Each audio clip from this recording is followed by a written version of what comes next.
Cuba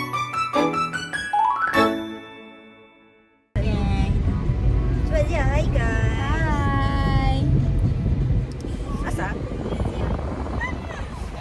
Hey guys. Ke mana kita hari ni? Jam guys. Jam guys. Nampak Ni driver kita. Tina teka-teka. apa? Hai. Okay, kita nak pergi mana Zia? Nak gini? Ni kau? Dah lah bapak itu. Cepat Zafina.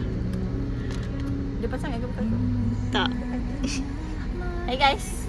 Today we are going to mana? Wedding. Oh, wedding Aida. Yay, Saya stay ada orang yang tuned. last minute tu. Tak. Hai. Okay. Tunggu jam. Nampak ni di belakang lori. Lagi berapa minit kita? Berapa minit kau? 2 jam 2 jam lagi. It's okay. Tak apa ya Zia? Stay tune. Stay tune. Kotor. Stay tune. Malu. Pandai pula dia. Wow. Dia memang pandai. Rambut je tak ada. Itu je. Dia memang pandai semua. Rambut je tak ada.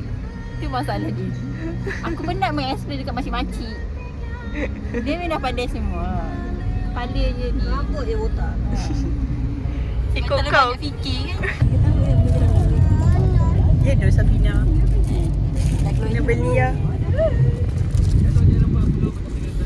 Aku tengok si Fakira pakai si makeup ke tak si makeup? Apa ni doh?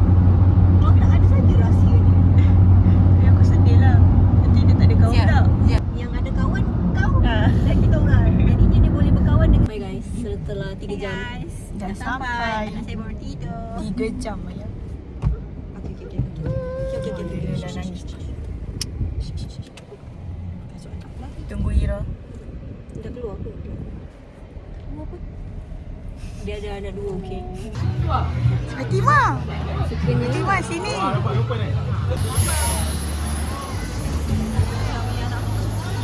Kenapa? Alah, dia takut.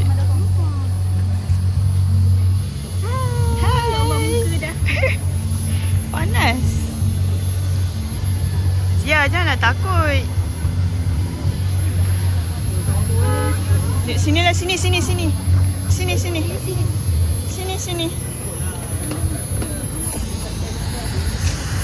Hello? Hai.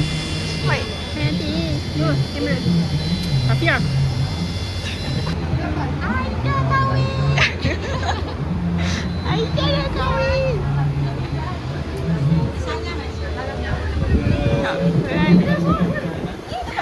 Aida.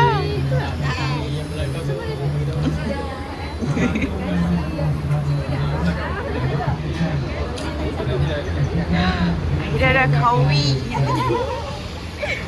Jaga Aida baik-baik.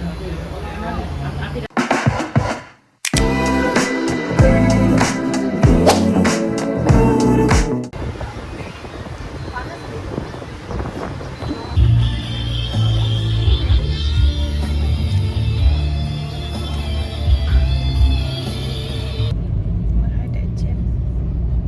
Baiklah sangat mantap. Sebab kita tadi tertidur.